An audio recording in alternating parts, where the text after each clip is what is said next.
收看关键时刻，在四中全会之后，我们相当关心、相当的关注习近平的权力到底稳不稳。我们之前才给大家看到，在四中全会的时候太奇怪了，怎么会有这么多大量的空位呢？甚至在一整排一个人都没有，甚至有些地方茶还是热的，但人不在，人早就凉掉了。而更奇怪的是，在四中全会之后，网易新闻的这一篇新闻一上架之后，短短的几个小时，他就下架了，因为他的标题太吓人。他说，深度揭秘，国防部长、火箭军司令员接连落马，他们都被美国围猎成了漏斗。围猎指的是什么？他们都被美国给收买了。这表示这些被斗掉的人、被倾斜的人，他们都是叛徒，他们都被美国给收买了。这一些从四中全会的闭幕到之后的整个发展，到这一篇新闻，这代表一件事情。现在四中全会之后，习近平的权力恐怕还是不稳的，因为现在内部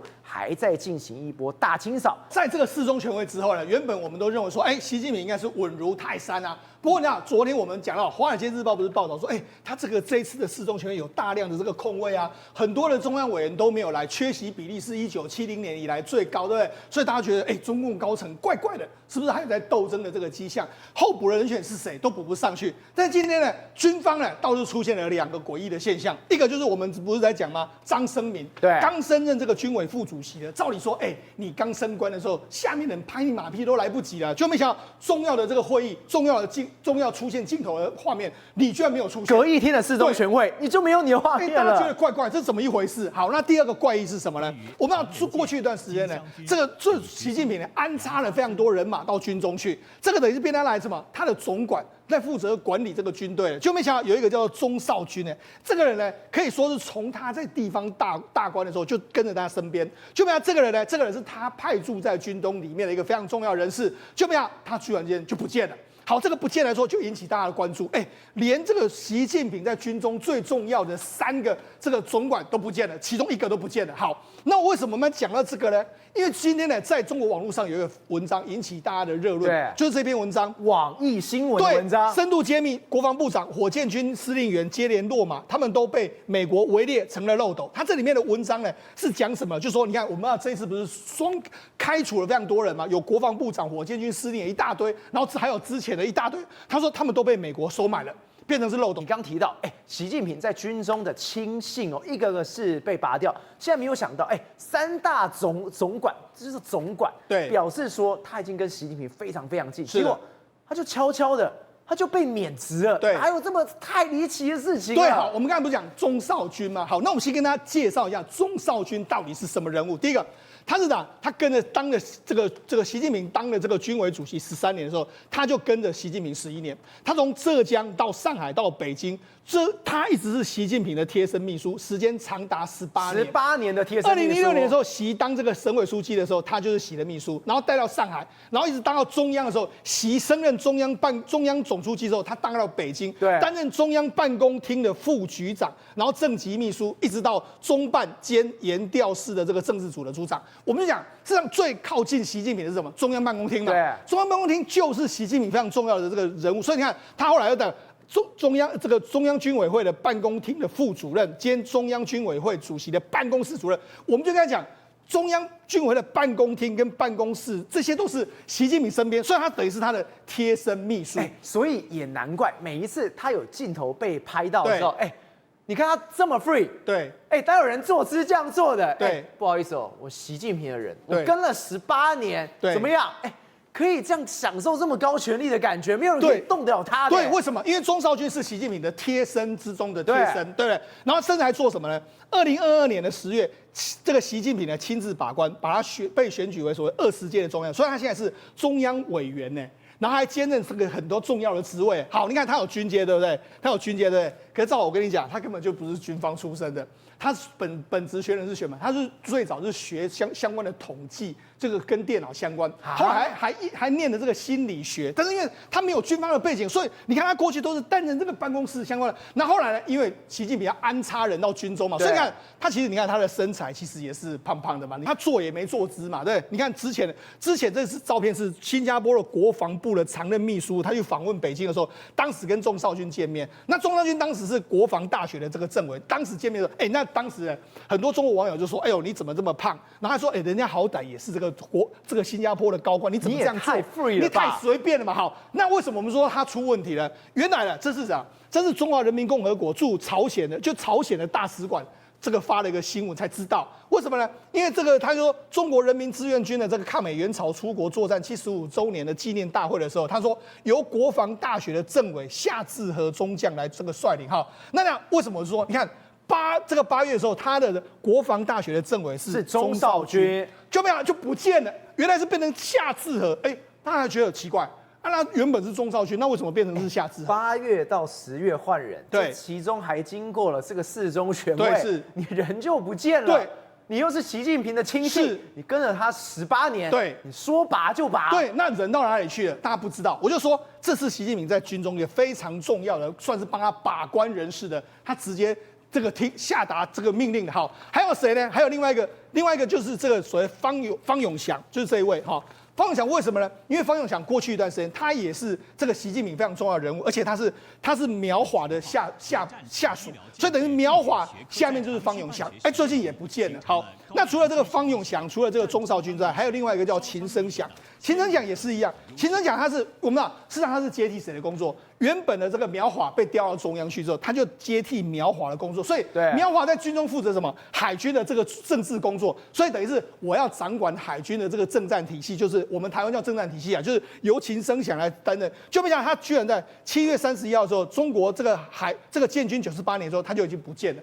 所以等于这3个人呢，其实都是习近平安插在军中呢，要管一个非常重要政治工作或是实际军中工作的人，现在3个都不见了。我们不是说吗？这一届所谓军委会，大家原本说7个军委会的这个人员，现在只有4个。原本大家说会把3个补齐，就没有这一次只有把这个所谓张升民升为军委会的副主席。好，那照理说升为副主席之后，你看在这个4中全会开完之后呢，他们中央纪律委员会召开所谓的贯彻学习党中央就是习的精神里面来说话，很多人都出席了。这次是由中央纪委书记来说李希来主持哦，对，然后很多人都出席了，那中央重要官员都不要去哦，就没想到张升民就没有出席。你不是才刚升上去，你怎么没有去啊？对啊，所以大家觉得很奇怪，为什么？因为张升民在过去一段时间呢，他在这个所谓重要的政治工作里面来说，他都会代表军方的人士，就说新华社这个画面里面，重要人士都被拍在里面。你张升民人嘞？对啊。你4中全会后，你今天官媒放这一段画面出来，大家觉得也太奇怪了。对啊，所以张升民人不见了。那过去张升民是什么？张升民都负责是他在这个会议里面都代表什么解放军还有武警部队，就是我们要这个贯彻习思想。所以他等于是如果在这个开会里面来说，他又会讲这一套话。就这次没有让他出席。好，没有让他出席之后，我们就讲。我们不是说吗？张幼霞的这一次在4中全会的画面里面引起大家的遐想，就好像说，你们开什么？那你们的事不关我的事的一个状况。好，那么我跟他讲，像这一次我们不是说吗？中央这个所谓的这次的会里面，很多人都不见，对不对？好，那我们跟他讲，现在有一个统计数字就出来了。我觉得这对习近平来说真的是相当的糟糕。因为为什么？因为习近平在这几年他有晋升非常多的将军，对不对？你看哦，他从2017年晋升6个人。就没想到有腐败3个人，就是已经有被这个调查或者开除，腐败率50%。好，那2019年17个人，腐败11个人，65%；2020年5个人，腐败3个人，然后这个2021年9个人，腐败6个人，好，然后2022年你看腐败率91%，然后腐败率越来越高，然后到2023年这个85%，到2024年100%。不是，你每年你应该要学会怎么样去看人，对，学会怎么样去用人，是。结果你越来越往后的时候，2024年已经到100%，对，你抓谁上来，那个人就腐败，对，哪有这么巧的事啊？你就是说，习近平点名让你升上来的时候，你就是下一个会遭殃。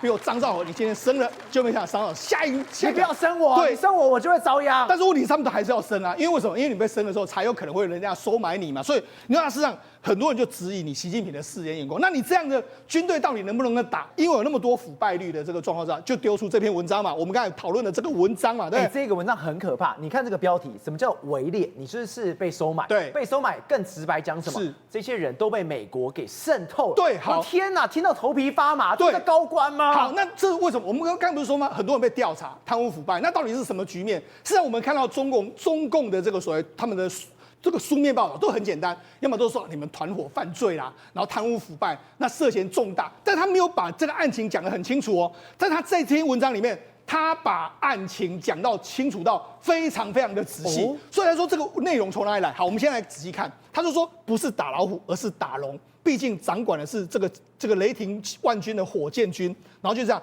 原来军委会的这个纪委呢4个字可以离东风这么近，所以他这个意思是什么呢？就是说我们的中国的火箭军啊，就是完全都被这样收买了。之前美国不是有公布一个225页所谓的火箭军的部署嘛，就是这个嘛，看就是这个嘛，对不对？中国中央81，然后火箭军相关，他把火箭军的资料全部都弄得非常清楚嘛。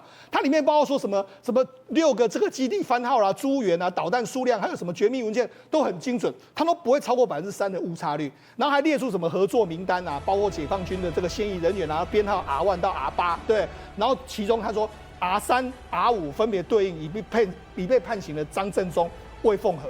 所以大家还有张振中、魏凤和都出来了嘞。所以事实上，那就说什么？他这里面有什么？他们有什么？美国用什么学术访谈啊，把你们请到美国来啊，然后还用什么中介人啊，支付什么张振中的妻子的这个所谓费用，好，非常多。所以你看，他用了一开始就解释说 ，R1 到 R8完全都点了出来，对，结果真的去抓到他们了。对，而且他还说 R3跟 R5是张振中还有魏凤和，就这样子。好，那我跟他讲。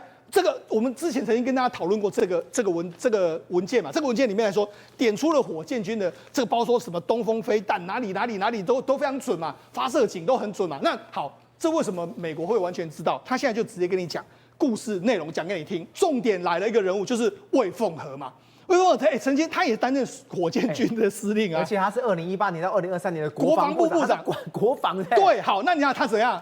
他2023年的7月。不是军纪委就说，在火箭军任内违规这个提拔金属31个人，然后后来这个因为这样把他抓，然后他又说什么透过什么这个他的弟弟呢，他的这个七弟的魏某呢，把这个东风合约把它拆掉了，交给这个维京群岛的这个 C Technology Limited， 就没有这家公司是洛克希德马丁的公司，对，就他就接受到洛克希德马丁还有外包厂商大概2.74亿人民币，然后还收受洛杉矶半山别墅1栋。那这个到底怎么一回事呢？一回事是这样子的，他说是这样子的，他说呢，因为魏凤和的儿子魏某。他被2018年被麻省理工学院录取 ，MIT 录取，然后学费、住宿费都全免，附加一份洛克希德马丁属席的合作的这个状况，所以等于因为这样子，他就到了美国去嘛，所以他就跟洛克希德马丁就有这个往来了嘛。好，那就好，到了这个时间到了2021年的时候呢，还这个魏凤和的儿子魏某。他第一次，他说这个是判决书里面写的哦。第一次走进那一栋半山别墅的游泳池，然后就说一面这个游泳池上面插了一个所谓的小小的星条旗，星条就是美国嘛哈。然后房产经纪人就说 ，Congratulations, your new home。哦，对，这是我的新房子。对，没错，好，就是你的新房子。这个魏先生恭喜你了。好，然后呢，魏先生马上就打电话，用微信打电话给这个某人嘛。那魏先生当然他打给他爸爸魏凤和，说爸。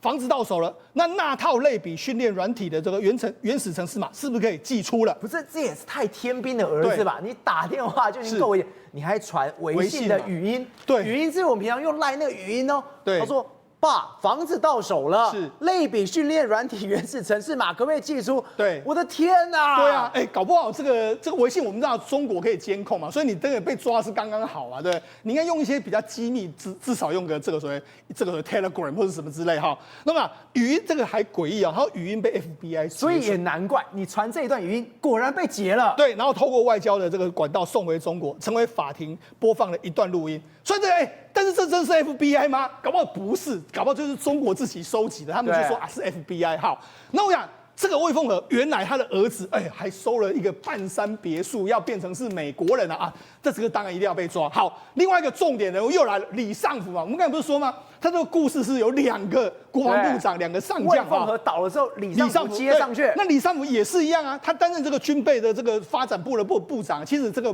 部是这个管所有的军需，然后他也接这个国防部长，然后3年7个月就被这个抓了。好，被抓的是什么样一个事情呢？他就说什么？他们在招标所谓的超高音速飞弹的这个复合材料的时候，他就把底标透露给这个北京的长差科技，然后再由公司呢，再由美国的碳股公司呢来提供原料，然后中间价差有70%。所以那70%的价差到哪里去了？他说，李尚福的儿子李某用新加坡护照在瑞士信贷开设托管账户，3年内累积进入了1.38亿美金。都跑到他儿子在瑞士的账户。对，没错。然后他还说什么？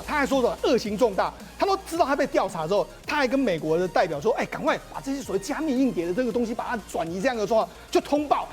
公逼狗一下，你要把我们这个资料把它保存起来，把它留到别的地方，不要被查到。所以呢，这个中国就说：你居然还做这样的事。好，那我想这里面还有一个具体的细节。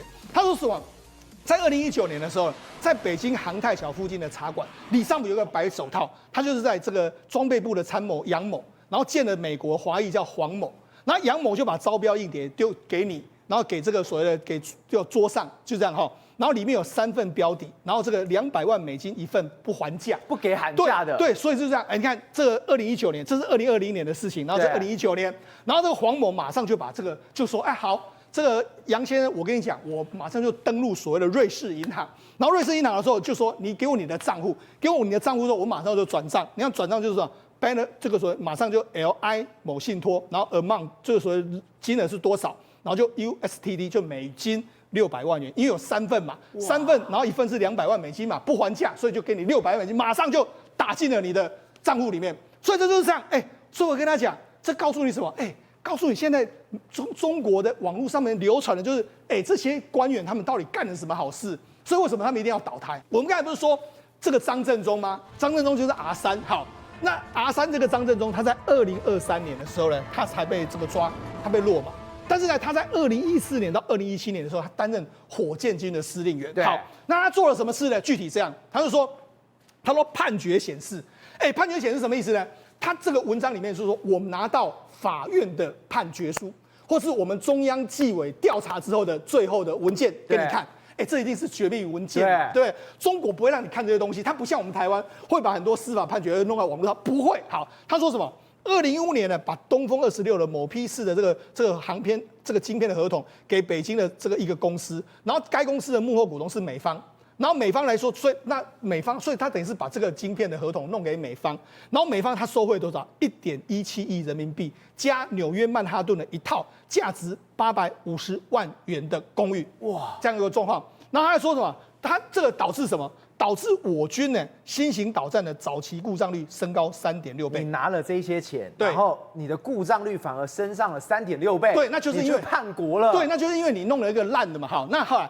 2016年的这个西北某靶场，他就说什么？他要东风26要试射的时候，就没想到导弹飞行了138秒，就突然就这个落入所谓戈壁，就是飞出去之后没办法升空就掉下去了。然后后来原来这个天差维的科技的这个提供的陀螺仪就被改，所以等于是过去那阵都被你渗透，就被这个美国渗透。好，另外一个还是什么？2020年，这个我们在节目上也讲过，8月26号，中国不是那时候要射这个南海吗？不是说什么我们要射东风21D 啦，还有东风26，就没想到不是射出去之后，后来有4枚嘛，有2枚打到这个失败，到了广西。从2015年、对2016年、2020年，是这些都是军事法庭里面极机密的档案。结果那篇文章里面，全都漏，而且真的一去对比，是真的照我跟你讲，这个故事这么巨细靡遗，你觉得是假的吗？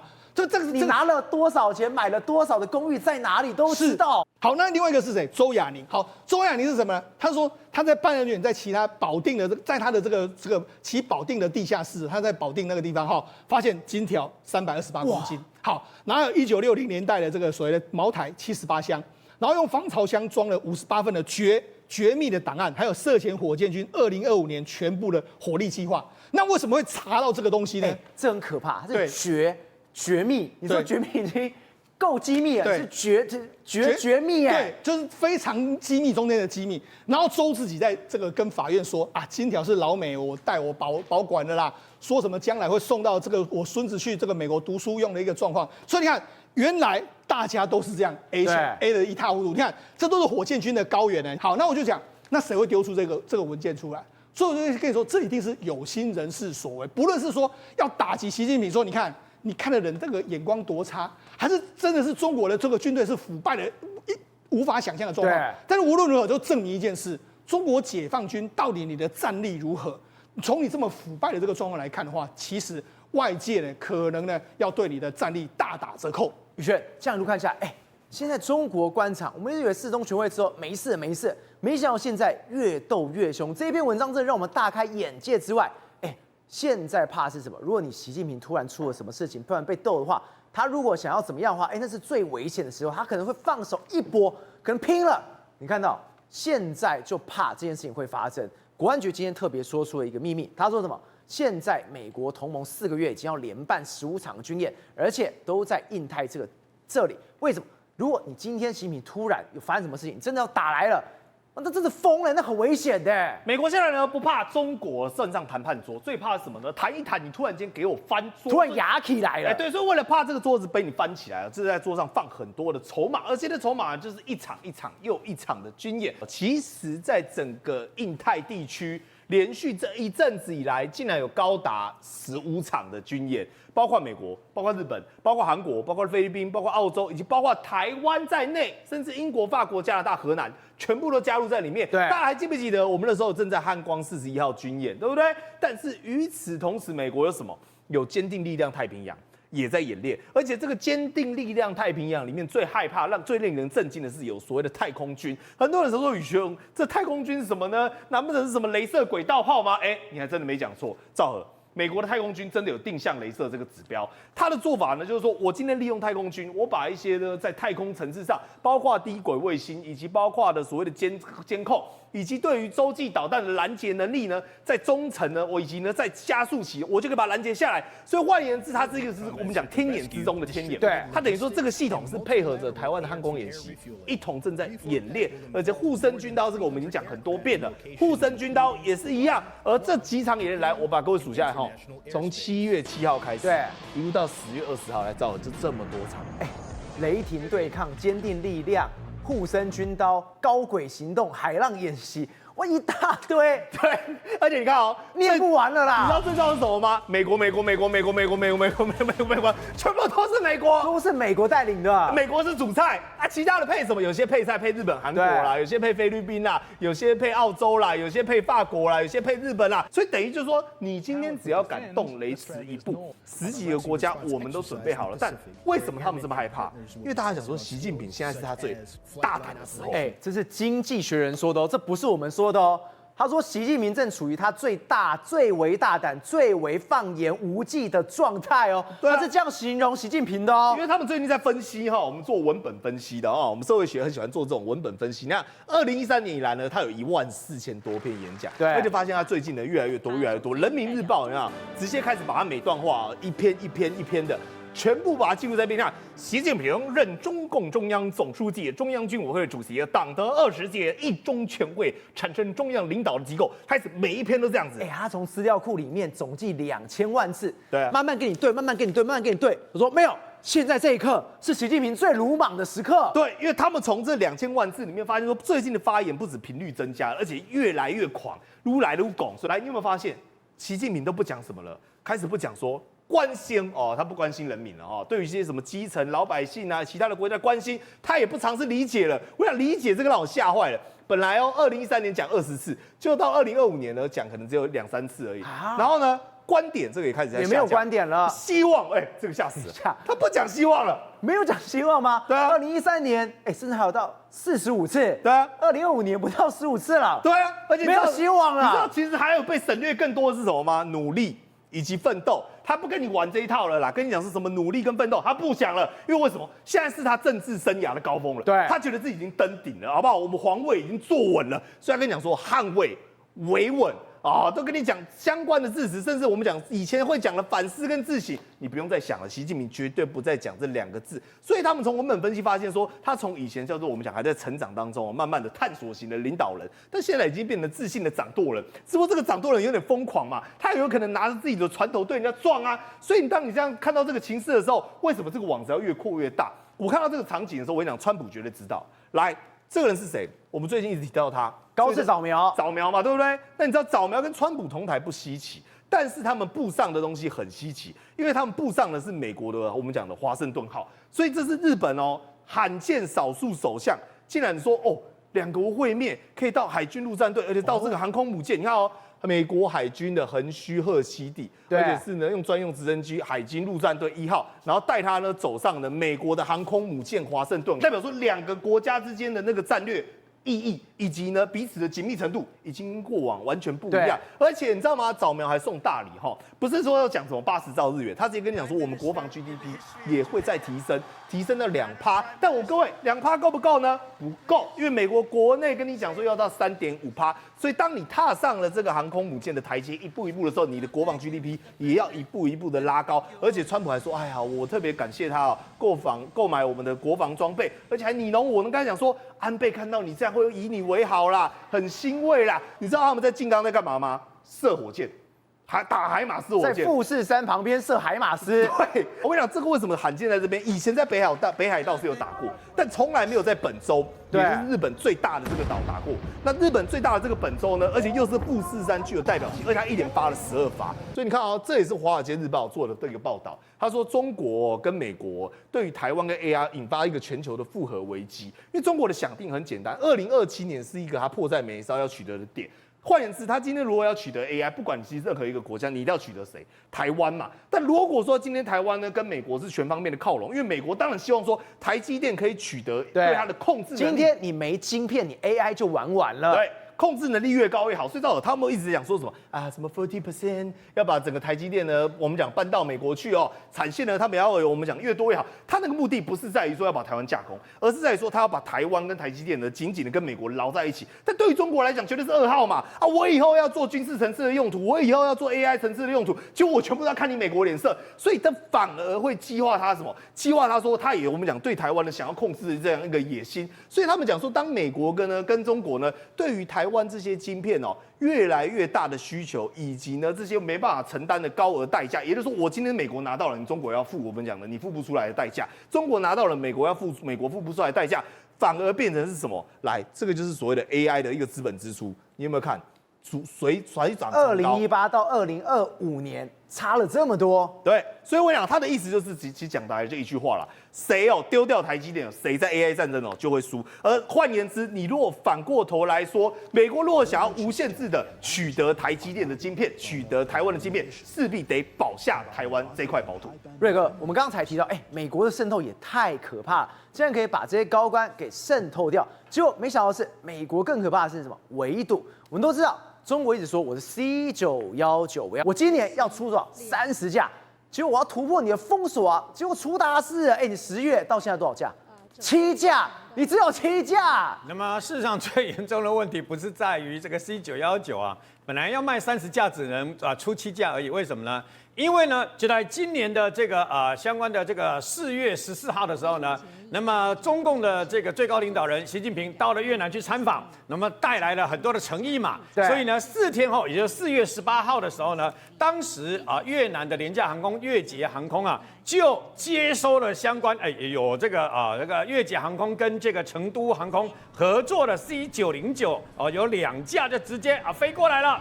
飞过来相关的这个等于说这个C909呢，那么它是用租的它不是用买的，但是呢，这是表示中国跟越南的这个感情深厚嘛。然后呢，这也对长期被美国的波音跟欧洲的空中巴士垄断是一大的打击跟突破。结果呢，那飞了那么这个等于说飞了这个正式开通了以后呢，6个月。整整飞了6个月，他们租一趟6个月啦。对，但飞了6个月以后呢，越南的越捷航空宣布，我不租啊，我不租了，这两架 C909我不租了。他原本开开心心的，对，说这是我的外交成就，没有错，结果退货了，而且因为太烂了，很不给面子嘛。因为当时是习近平到了以后，对4天后飞机2架就飞过来了嘛，所以当时刚刚发现天的作品祝习近平嘛，所以呢，这个结果2架呢，那么不是也是很不错的飞机嘛，对不对？那为什么半年后突然间不要呢？原来有一个这个天大的问题啊，为什么呢？为什么？那么中共的商用客机、民用客机呢？他想要在租跟售的部分呢有所突破，成本嘛。对我如果卖得更贵，那我去买波音的飞机或者是去买这个空中巴士就好了嘛。根本把它降低嘛。降低了以后呢，照理来讲要省成本。就后来越捷航空发现，这个成本省不下来，你知道为什么省不下来吗？因为机组员、飞行员、机组员都要成都航空的，都要这个等于说成都航空公司的相关的机组员维修员都是他们的。然后最后发现太贵了贵到我没有办法。你看让我想起什么？让我想起那个“一带一路”中国的一带一路呢，在全世界要打造什么海上丝路啦，那么打造一个非常共享共荣啦。最后为什么全世界打个干交易？因为很简单，因为那些劳工全部是从中国自己本身运来的，对，他没有当地的人没有工作啊，那很多的这个材料干什么？也不是当地就地取材，也是中国运来的嘛。那我赚什么？没得赚嘛。所以现在这2架退货了，这2架正式这个退货了。退货以后呢，还有问题来了。那么 C919为什么会延迟这个交货了？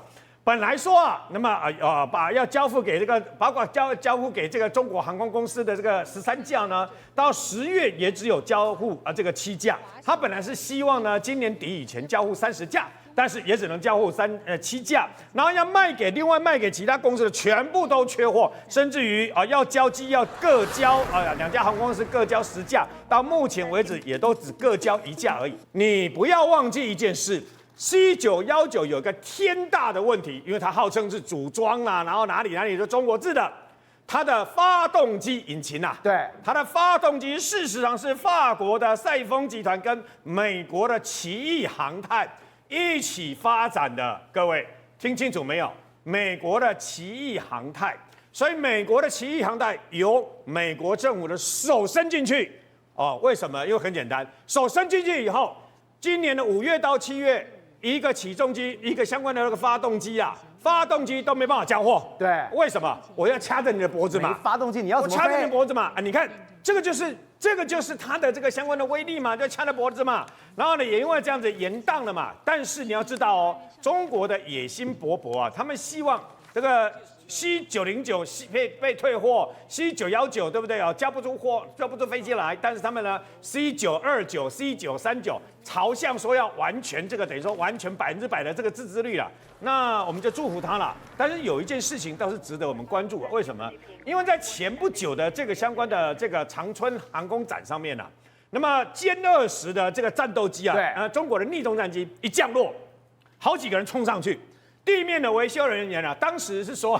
拿着纸巾在擦，当然不可能是纸巾然后拿着纸巾在擦就糟糕了嘛怎么可能是那个纸巾呢？纸巾擦那个摩擦会破坏它里面的那个逆中涂料等等油漆他是拿纸巾我的天哪！他后来有出来解释说中国军方有出来解释说，那不是纸巾那个事实上是无尘布，而且他们号称中国的无尘布那么这个跟美国的不一样。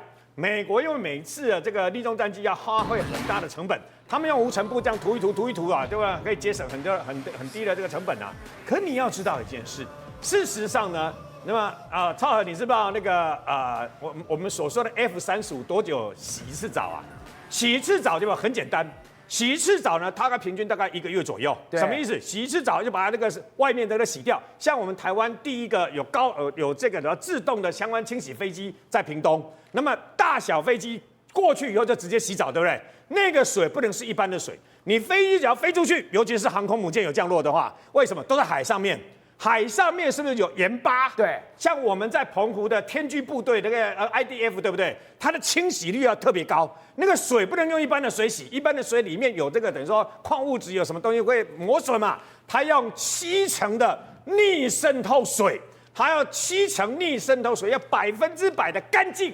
然后呢，冲洗了以后呢，那么才可以进行这个有关于逆中战机的这个涂料逆中战机的这个维修嘛。我们66架全新购买的 F-16V 都涂有逆中的相关的涂料，所以要用这些逆中的涂料、特殊的涂料，先清洗一遍以后，每3个月像它 F-35再用这些特殊涂料呢，每一次2天，一个指挥官带着3个工作人员，然后呢用2天的时间，好好去这样子的，就是把它重新的打造一遍用一个不织布就直接上去把它涂一涂，这个我不知道，可能中国的技术超过我们的想象之外。玉凤，现在我们说中国的经济差，结果我没想到，我们看这么多画面之外，现在竟然还有什么中国的人民币假钞集团，然后假钞集团也太厉害了，包括什么他们竟然横跨4个省，据点至少是有6个。结果更离奇的是什么？假消息一定是那种非常坏的人，很老贼吧？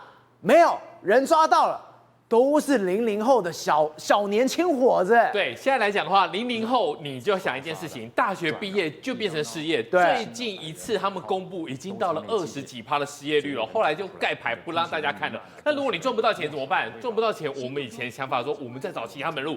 年轻人00后的想法就是，当我赚不到钱，我自己印钱总可以了吧？结果你知道吗？北京市的公安啊，他因为发现一个假币模板照片的一个可疑交易，然后呢循线去找，冲进去的时候呢，就是这个样子。住家级工厂、这么多人民币。过去以来，我们在台湾刚光复的时候，前讲过一件事情，就是我们要把这些手工业有没有放到家里客厅级工厂，人家是住家级工厂，还有模板来了之后呢，直接有了板案之后呢，棒，整个马力全开啊！这些公安说进去之后呢，满屋子都是什么墨水的味道，对，一张一张的100块，砰，像是用喷的一样就喷出来，然后呢，总共有找到几个？8个制造假钞的一个据点啊，那你就想，以它这个速度，一瞬间1秒钟、2秒钟就一张100元钞，哇！你到目前为止，你根本不知道现在总共有多少钱流落在外面了。玉峰，这很可怕。你看到他都联合北京、广西、河北、江西。